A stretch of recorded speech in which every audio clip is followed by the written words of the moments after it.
Good morning, good afternoon, or good evening. I'm Lisa Akbari, your hair doctor, and today I'm going to do something a little different. I'm going to answer questions this morning from one of you, my subscribers. Her name is Dinah, and she's writing a book. The first question is, what should people expect when they visit a trichologist? Well, the first thing you should expect is a full microscopic and physical examination. The microscopic examination should be done under several levels of magnification to check for density, to check for scalp disorders, to check to see if your follicle is allowing a hair of true texture to emerge. Also, they should be ready to get recommendations of different practitioners. Whether if it's a dermatologist, trichologist, then they won't need to recommend the dermatologist, but they may need to recommend a dermatologist if they're a trichologist and they're not a dermatologist, trichologist.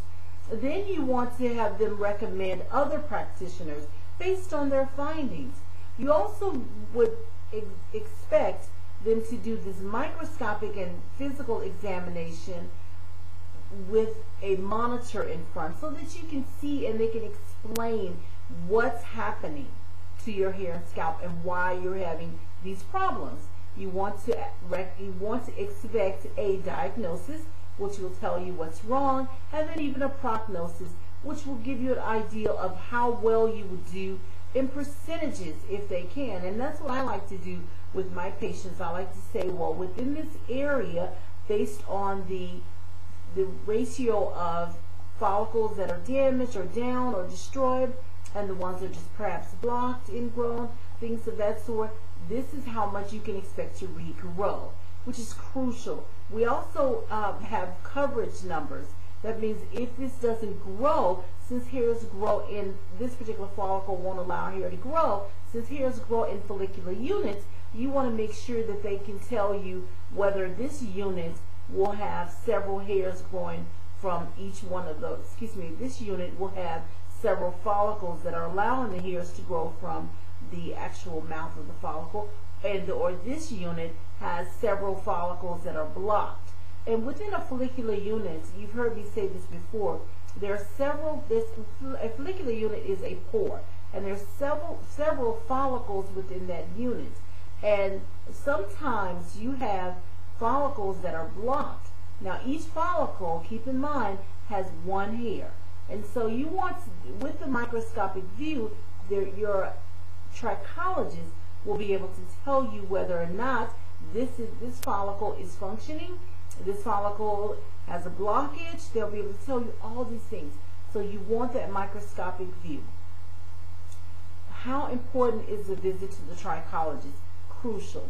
I always tell my patients, or when I do interviews and talks, and writes about hair, I always tell them that you want to first do the home examination, then you want to do the examination with your stylist if you have one, and then at that point, if you see the problems, everybody recognizes their problems, then the trichologist will be next.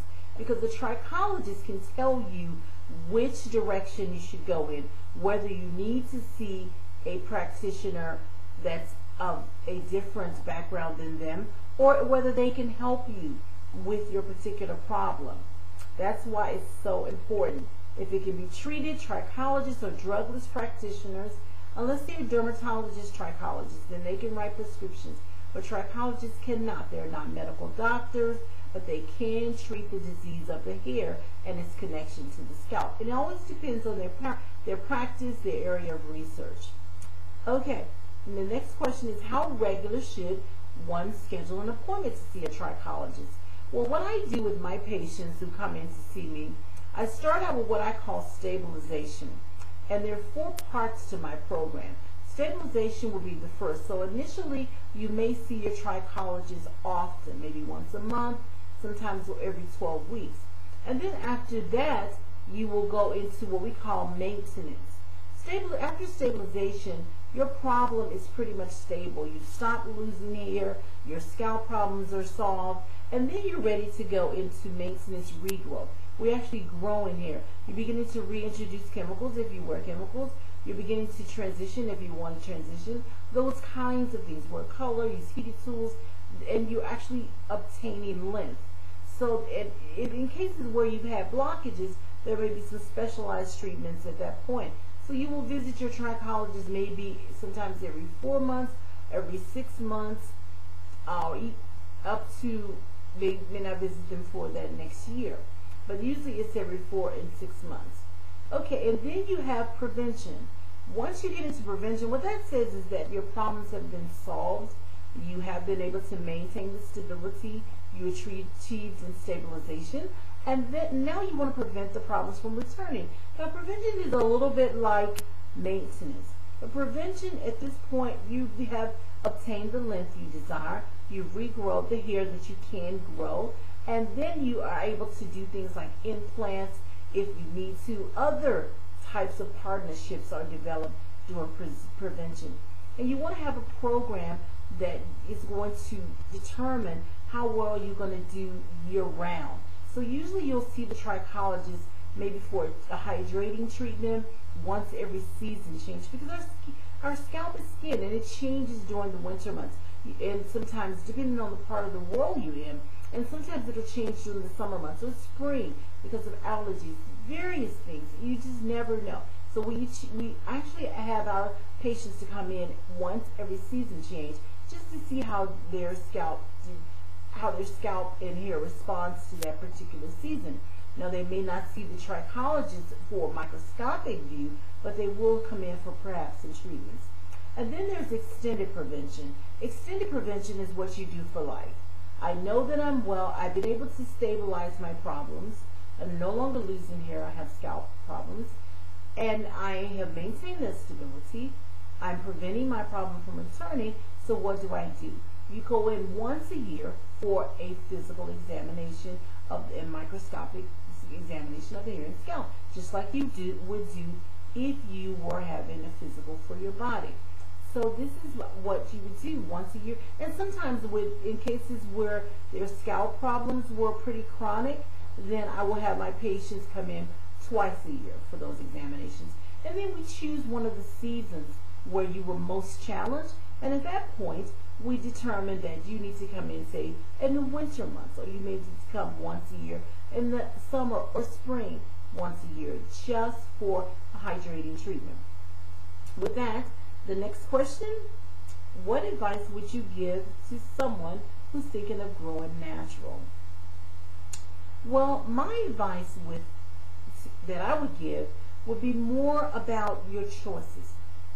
You have to remember that when you are growing natural, now if you have naturally kinky hair, God made your hair, God makes no mistake, so you have natural hair. But when you choose, you're really choosing not to wear your natural hair, more so than just growing natural. But if you say, well, I'm going to transition, go back to my roots, however we want to word it, then I would say let it be something you want. Don't let it be something you're running from. I always tell my patients, I said, sometimes women who are transitioning are like women who are leaving an abusive situation, and they've gotten out of the house, they ran down the street, they're in the middle of the street barefoot, and they go, okay, I'm free. Now where do I go? So you've left the relaxer, and now what do? And so I have lots of patients who are natural who don't know how to take care of their hair. So I would say to you, if you like your hair, if you're looking in the mirror and you like straight hair, then I say wear straight hair. And remember that heated tools, flat irons, and pressing combs are not necessarily safe either. So if you're going to wear straight hair, then I would say relax it in a texturizer, or that's a technique where you're just removing some of the curl pattern, and then do a roller set. But if you want to grow natural, I think it's a great idea, but I think you need to really do good research and look at a program on transitioning, unless you just desire to do the big chop, because it's pretty traumatic to do the big chop. So I would say transition, and then I would say be sure this is something you want to do, and then have a good new growth management program. And that would be a good time to see a trichologist prior to going natural, and find you a natural hairstylist. Do this in advance. And we're talking about a natural hairstylist, not just to style hair, but one that works well with people who are transitioning, The other thing is one that will be able to take care of your hair and your scalp, because that's crucial. Okay, the next question says, in your opinion, what is the most number one most damaging product that black women should avoid? Wow. I don't think it's a product per se, because I really don't like to say things about products, because I've used some products in the past and they've been great and then they don't do well. So people change their products. I would say certain things you want to avoid. Products that are not water soluble. Now you want to make sure that whatever you use on your hair and your scalp, you want to make sure they rinse clean. I call them clean products. And clean products are not necessarily, they have perfect ingredients, but these products don't harm the environment, and they rinse clean from the hair or either dissipate from the hair. When you've got a moisturizing shampoo or conditioning shampoo, that's problematic because it can cause cosmetic pollutants to develop on your scalp, causing all types of problems for you as it relates to your scalp and even your hair. And then you want products that are not waxy. Those are not clean products. They are going to give you the style, and so often you find people using these products, but they're not going to, eventually they're going to cause this cosmetic buildup, and they're not going to give you a healthy head of hair. So that's what I would say, avoid waxy products. Products don't rinse clean from the hair and scalp when you shampoo. Heavy, greasy products, that kind of things. Oils are wonderful. Moisturizers, humectants are important. Protein, keeping your conditioners, protein and moisture levels balanced, but just the waxy products that will not protect and preserve the hair long term. And I think she has one more question. What are the benefits of having natural hair versus relaxed hair? Oh my goodness, your natural hair is you. I mean, this is a part of you. You're not your hair, but it's a part of you. And so much that God made your hair, God made no mistakes. So just from that standpoint, I think it's great to have your natural hair. It's just, I don't know, those of you out there can help answer this, because you feel so good about yourself as a black woman with natural kinky hair, or a woman of color, or a woman with natural kinky hair. You feel great about it because you know that you've taken ownership of something that you were born with. Now, as it relates to that's my opinion personally on how I feel about natural hair. But as it relates to natural hair versus relaxed, I think it's a choice. I think that God does not care whether you have natural hair or relaxed hair. And I think that's what's important to me if I'm doing something that's wrong. Now, if I had a patient to say, I'll tell you this little quick story. I had a patient to say to me, okay, I have natural hair. No, she said, I have relaxed hair. And she said, you know what? God told me not to relax my hair. And I was like, I thought for a minute. And I thought, well, God said not to relax your hair.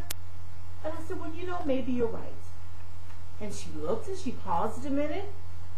And this is a patient who had been having problems with relaxer and had damaged hair. I said, listen, God does not want you to have or do anything that's going to be damaging or harm you. So if relaxer is harmful for you, you can't maintain it, manage it, or you can't take care of your hair while wearing relaxer, then I believe for you, you shouldn't wear relaxed hair. So the point I'm making is, relaxer is not our problem. It's the technique. It's how we care for. Hair is dead once it emerges from our follicle. So if you want to wear your relaxer, wear them. If you want to wear your natural, wear it. But take care of your hair. Hair is dead once it emerges from that follicle. It's just dead cells keratinized. So it's very important for you to protect and preserve the dead fiber so that you can have body with your fro. And you know, guys, I'm doing this on this video, but I really love touching my hair and playing with it. But you can have whatever you want. See the body? I have to do that. You can have whatever you want as it relates to your hair, but you just need to take care of it. Okay? Well, I'm Lisa Akbari, your hair doctor. I hope this is great for all of you and you learn a lot about trichology. Be sure to include your questions and be sure that we have, Dana, we have your information added here so people can get to your Facebook page and get your book. Your book. Thank you guys. I love you. To God be the glory. You know who I serve. And I'll see you guys next time right here on Ask the Hair Doctor.